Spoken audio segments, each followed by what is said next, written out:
Hello guys, आज हमारा topic है नेक्स्ट इलास्टिसिटी ऑफ डिमांड।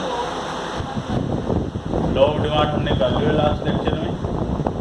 अब हमारा नेक्स्ट टॉपिक है elasticity of demand. Elasticity of demand. Elasticity of demand में क्या करना है? सबसे पहले हमने लॉ ऑफ डिमांड में क्या पढ़ा था? लॉ ऑफ डिमांड क्या स्टेट्स करता था? लॉ ऑफ डिमांड ये स्टेटमेंट देता था कि जैसे जैसे प्राइस बढ़ता है डिमांड डाउन जाती है, तो जैसे जैसे प्राइस डाउन होता है डिमांड अप जाती है। Means to say there is a inverse relationship between price and demand, quantity demanded. Price और उसकी क्वांटिटी डिमांडेड दोनों में इनवर्स नेगेटिव रिलेशनशिप है, ये लॉ ऑफ डिमांड बताता था। लेकिन लॉ ऑफ डिमांड ये जो लॉ ऑफ डिमांड है, लॉ ऑफ डिमांड स्टेट्स ये करता था कि other thing remain same, there is a negative relationship between price and quantity demanded. If there is fallen in the price then demand increase, and there is rise in the price then demand will decrease. It will never explain, but it will never explain, ये हमें कभी नहीं बताता। It will never explain how much change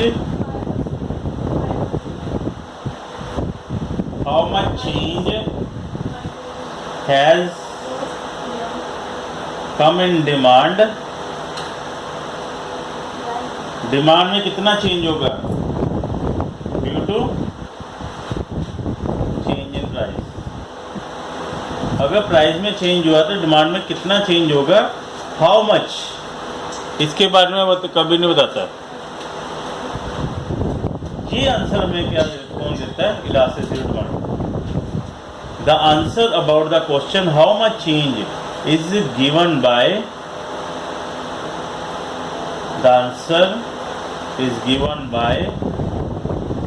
elasticity of demand topic। Elasticity of demand ही हमें बताता है कि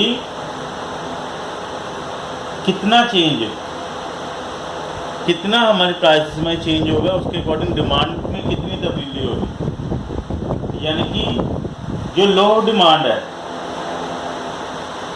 law of demand सिर्फ हमें क्या बताता था? लॉ ऑफ डिमांड हमें सिर्फ प्राइस और डिमांड का डायरेक्शन बताता था, डायरेक्शन ऑफ चेंज। क्या बताता था? सर डायरेक्शन ऑफ चेंज बताता था इन डिमांड। यानी कि ये हमें सिर्फ क्वालिटेटिव रिलेशनशिप के बारे में, क्वालिटेटिव रिलेशनशिप के बारे में अवेयर करता था प्राइस और डिमांड की। ओनली अबाउट प्राइस और डिमांड की क्वालिटेटिव रिलेशनशिप के बारे में अवेयर करता था।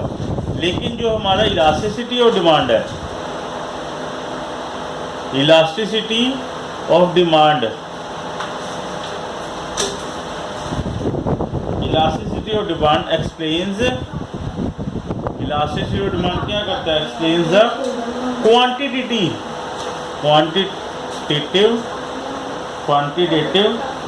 रिलेशनशिप बताता है। Quantitative relationship between price and quantity demanded, price and quantity demanded.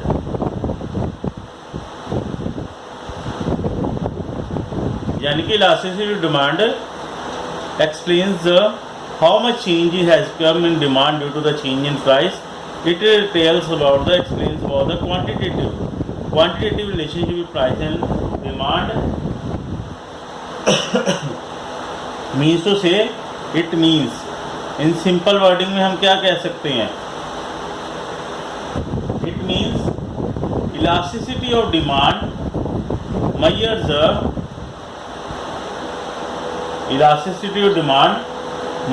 the extent measure the extent to which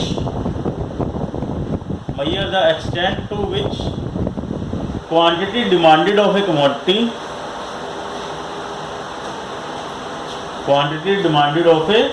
commodity increases or decreases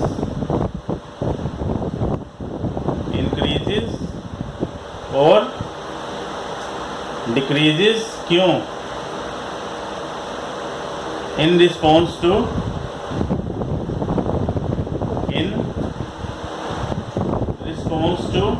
increase or decrease in price. Increase or decrease in price. ये elasticity of demand की proper definition है. It explains the quantitative relationship between the price and demand and it means in simple wording we can say that elasticity of demand measures the extent to which the quantity demanded of a commodity increase or decrease in response to the increase or decrease in price. Elasticity of demand, जो elasticity demand का topic है, elasticity of demand can be of 3 types. इस concept के इसमें हम 3 concept पढ़ने हैं. First concept हमारा प्राइस इलास्टिसिटी ऑफ डिमांड है, इनकम इलास्टिसिटी ऑफ डिमांड है,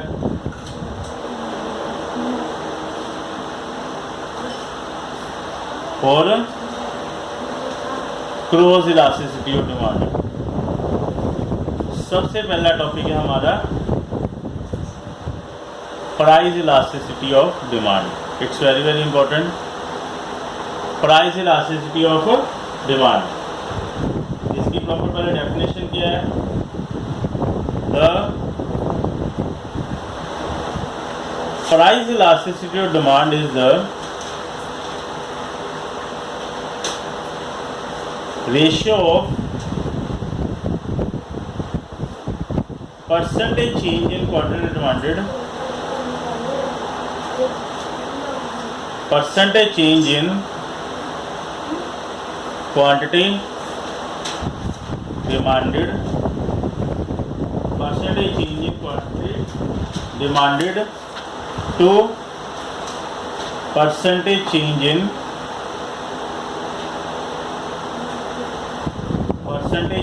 in the price of commodity. Percentage change in quantity demanded to percentage change in the price of a commodity. Other things remain same.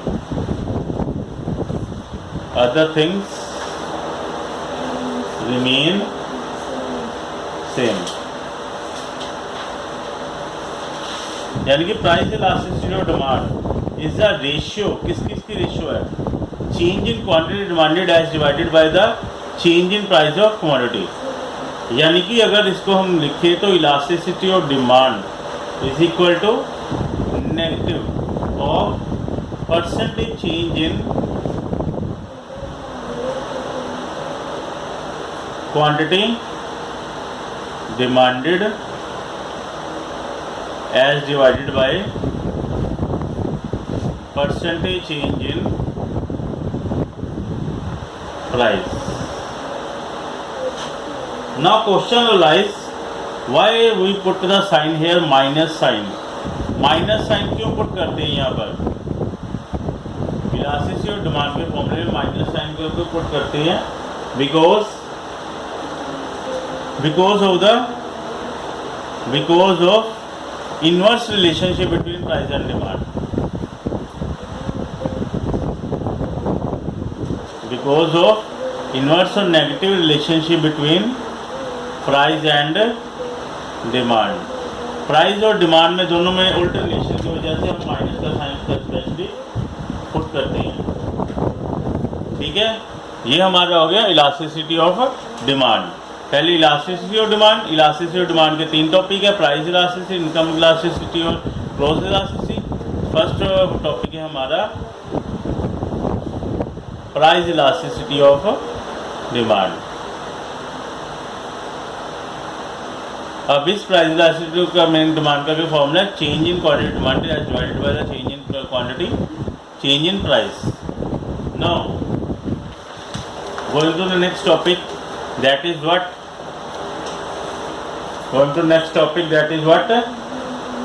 degrees of price elasticity of demand.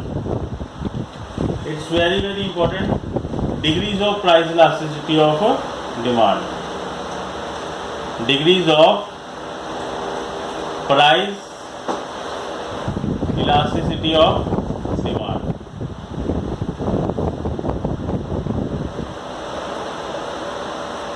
There are 5 phases, 5 degrees of elasticity of demand. There are 5 phases. We are going to start one by one. First one is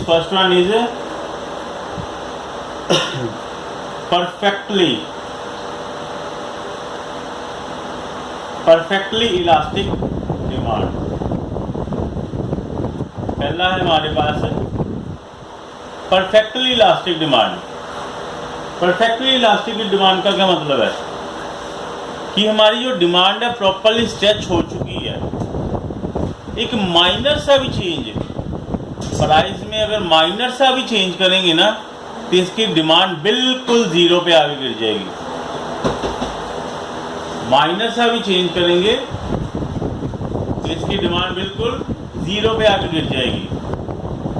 There is slightly change in price, slightly minor change in price, then demand becomes zero. यानी कि इसमें क्या है, in this situation या in this case a slight change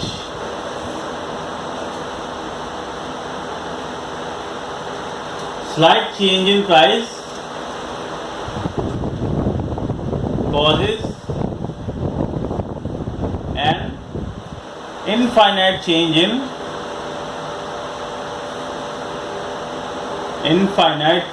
in its demand. कि minor सा भी अगर प्राइस में चेंज होगा, यानी कि ये देखो, ये हमारे पास ग्राफ है, यहाँ पर है हमारा क्वांटिटी डिमांडेड है,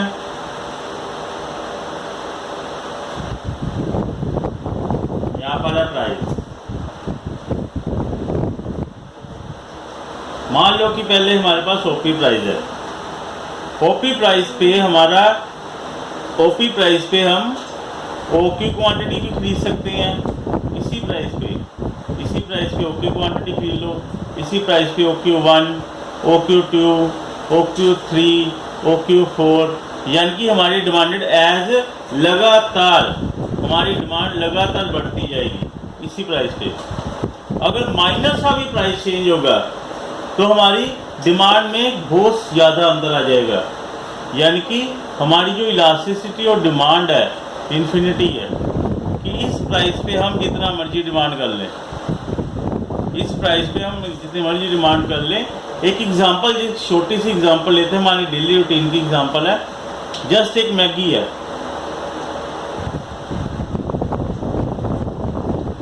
एक मैगी नूडल है. अगर सपोज करो 11 रुपीज़ का जब उसका MRP आता है,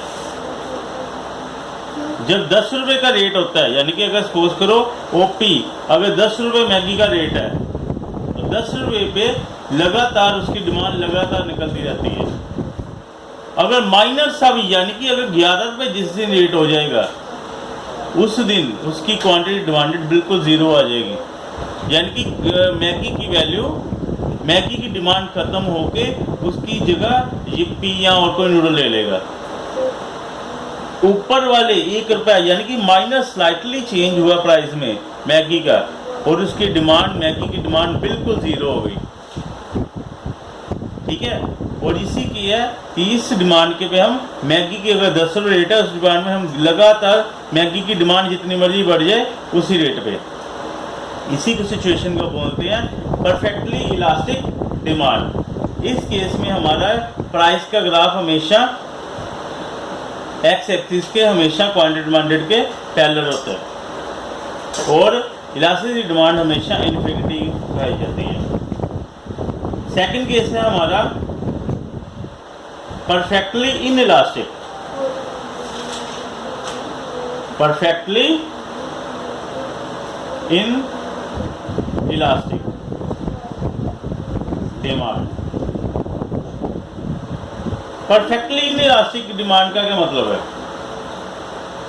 no change in this situation क्या है? नो चेंज इन डिमांड, कि डिमांड में कोई भी बदली नहीं होगी। As when price changes, demand में कोई तब्दीली नहीं होगी अगर प्राइस चेंज होगा। यानी कि ये हमारे पास सपोज करो क्वांटिटी है, यहाँ पर प्राइस है।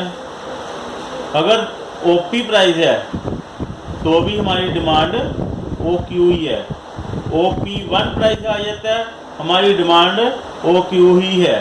तो अगर प्राइस और बढ़ जाता है डिमांड हमारी उतनी ही है। अगर प्राइस और बढ़ जाता है डिमांड प्राइस उतनी ही है। यानी कि अगर प्राइस डाउन भी चले जाता है तभी प्राइस हमारी क्वांटिटी डिमांडेड वही है। अगर ऊपर चल जाता है तभी हमारी quantity demanded. There is never change in the quantity demanded. हमारी क्वांटिटी डिमांडेड में कोई भी चेंज नहीं है। क्वांटिटी डिमांडेड में कोई भी चेंज नहीं है। Never change in the quantity demanded at every price, at every level of price. कि हमारे no change in demand as price changes. हमारी quantity demanded will be same at OQ। Just example देख लो, हमारी wheat की example, गेहूं की, आटे की। चाहे वह आटे का रेट 10 रुपये किलो, 20 रुपये किलो, 30 रुपये किलो, 40 रुपये किलो, जितना मर्जी हो, जिसने जो भी उसकी रिक्वायरमेंट है उसकी भूख के अकॉर्डिंग, किसी ने अगर 2 फुल्के खाने 2 ही खाएगा। कभी ये नहीं होगा प्राइस कम हो जाएगा तो उसकी रिक्वायरमेंट बढ़ जाएगी। जो उसकी नॉर्मल बेसिक कंडीशन है, बेसिक तो वही कंडीशन वही रहेगी ना क्वांटिटी डिमांडेड की। यानी कि जितना मर्जी प्राइस बढ़ जाए या कम हो जाए, वीट की रिक्वायरमेंट हर फैमिली में उतने की उतनी ही रहेगी। ये हमारी क्या कहलाती है? Price in elastic demand. और प्राइस इन इलास्टिक डिमांड में यहाँ पर डिमांड इनफिनिटी है और यहाँ पर डिमांड कितनी है? डिमांड की इलास्टिकनेस में बिल्कुल जीरो इफेक्ट है, बिल्कुल जीरो इफेक्ट है। इसमें elastic demand is equal to 0 है। It's okay. Now going to next page. It's what? Unitary elastic demand.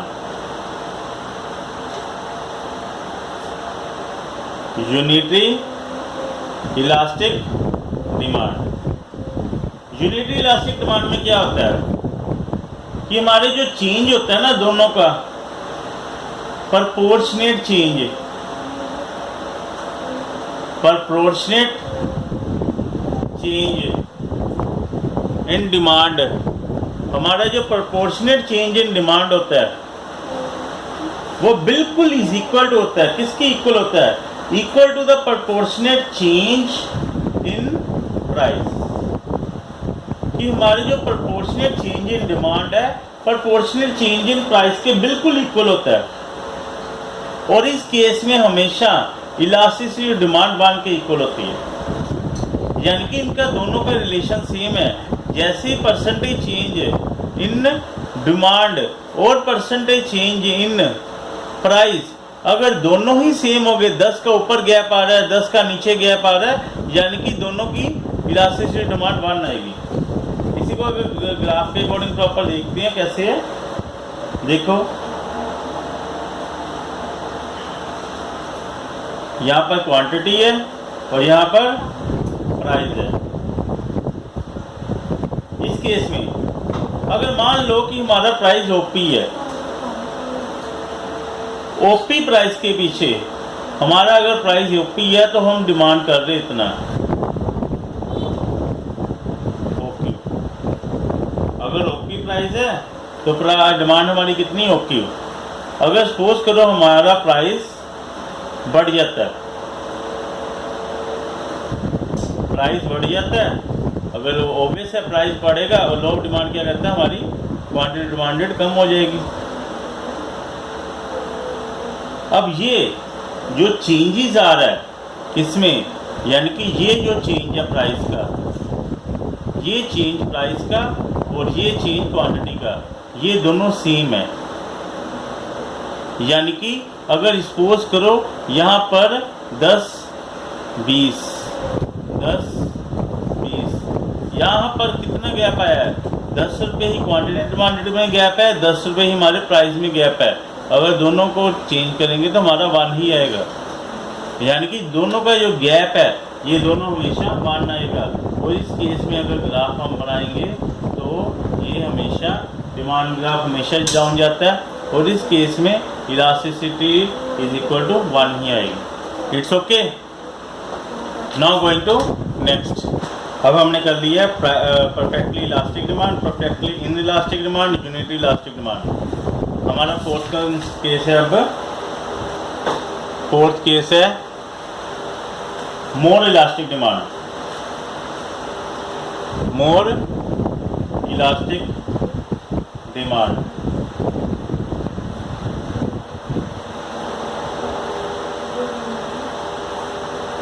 अब मोर इलास्टिक डिमांड के केस में क्या है? इसमें क्या होगा कि हमारा जो प्रपोर्शनेट चेंज होगा ना, change in demand, proportionate change in demand वो ग्रेटर होगा। Proportionate change in demand is greater than proportionate change in price.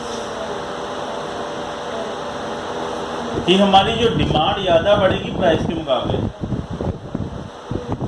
Demand ज़्यादा बढ़ेगी प्राइस के मुकाबले, और इस केस में elasticity demand is greater than 1 होगा। आओ ग्राफ के अकॉर्डिंग करते हैं कैसे है।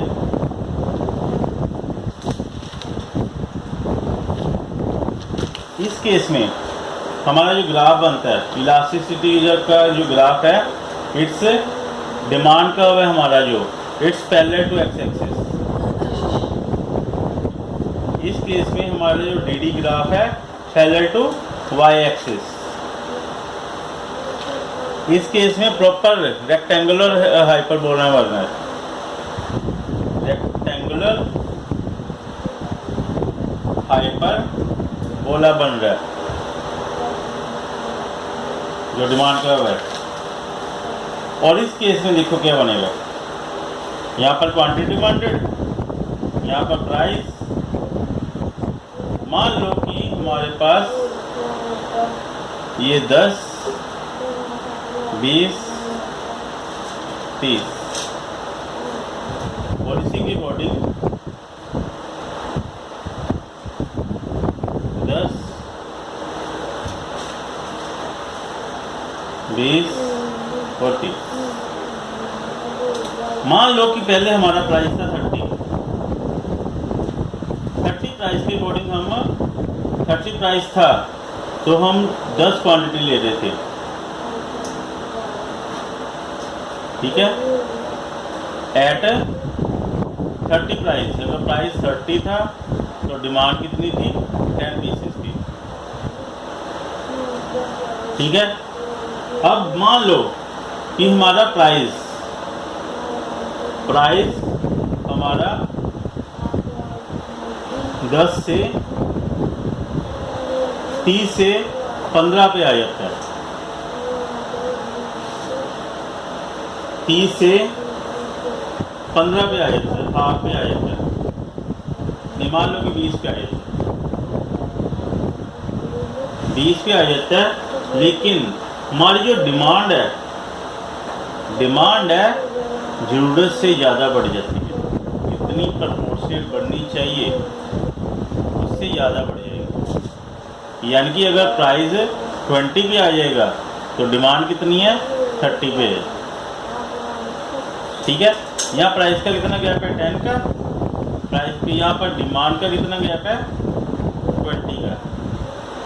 और हमारे पास अगर प्राइस इलास्टिसिटी और डिमांड निकालते क्या होता है? Change in quantity divide by change in price. Change in quantity है divide by change in price क्या है? It's 2, that is greater than 1, that is greater than 1। यानी कि हम कह सकते हैं कि हमारी इलास्टिसिटी डिमांड ग्रेटर देन 1 है।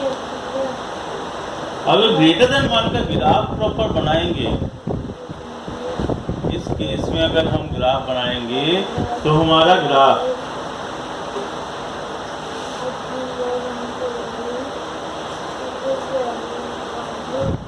ये हमारा ग्राफ बनेगा इलास्टिसिटी डिमांड के केस में greater than 1 and DD demand curve, जो हमारा डीडी डिमांड कर्व है,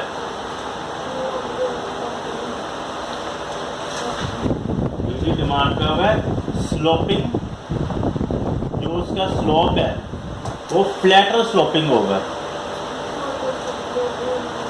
फ्लैटर, ये फ्लैटर में है, flatter sloping towards X axis की तरफ जस्ट फ्लैट हो रहा है, एक्स एक्सिस की तरफ फ्लैट होने ही जा रहा है, इसे वो बोलते हैं flatter sloping.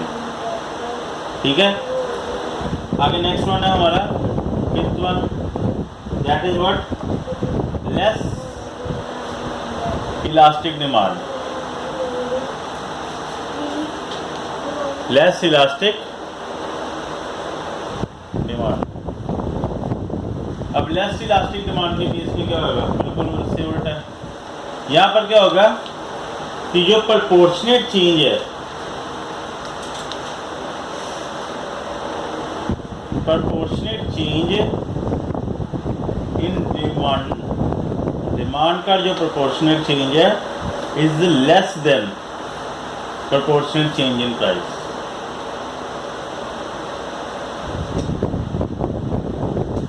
Proportionate change in price कि जो हमारा डिमांड का चेंज है वो प्रोपोर्शनेट चेंज किससे कम होगा। इस केस में इलास्टिसिटी डिमांड लेस देन 1 आएगी। अभी इसी से हम ग्राफ के अकॉर्डिंग समझते हैं। यहाँ पर क्वांटिटी है, यहाँ पर प्राइस है। मान लो कि ये हमारा है 10, 20, 30, 10, 20, 30। इस केस में अगर मान लो कि हमारा प्राइस 30 था तो हमारे 10 यूनिट, यानी कि प्राइस अगर 30 है उस अकॉर्डिंग डिमांड हमारी 30 पे जा रही है, डिमांड हमारी 10 पे जा रही है। 30 प्राइस हो तो डिमांड 10 पे है। अगर मान लो कि प्राइस में डिमांड हमारी इसमें प्रोपोर्शन डिमांड कम है प्राइस से, यानी कि मान लो कि हमारा प्राइस नीचे गिर जाता है, प्राइस ज़्यादा नीचे गिरा है पर डिमांड ज़्यादा बढ़ने की बजाय डिमांड में कम फर्क पड़ता है। प्राइस अगर नीचे ज़्यादा गिरा है तो डिमांड यहाँ आनी चाहिए थी और यहाँ डिमांड आई है, और इस केस में हमारा ये ग्राफ ये बनेगा, ऐसा कुछ बनेगा, यानी कि elasticity demand is smaller than 1। Smaller than 1 कैसे? जैसे एट प्राइस अगर 30 है तो डिमांड 10 है, प्राइस 30 पे डिमांड 10 है। अगर प्राइस हमारा 10 आ गया तो डिमांड कितनी चलेगी है, डिमांड टू 20। कितना गैप है यहाँ पर? गैप है यहाँ पर 20 का, यहाँ पर गैप है हमारा 10 का। और अगर हम प्राइस इलास्टिसिटी और डिमांड निकालते हैं, proportionate change in demanded as divided by proportionate change in price, proportionate change in demand as divided by proportionate change in price, that is equal to 1/2 and 1/2 is less than 1. So in this case elasticity demand is less than 1 and it's जो हमारा इसका demand curve है, जो इसका हमारा DD demand curve है, DD demand curve है, वो हमारा स्टीप एंड रैपिड स्लोपिंग है, स्टीप एंड रैपिड स्लोप है। स्टीप जा रहा है, स्टीप यानी कि near about steep near about to Y axis.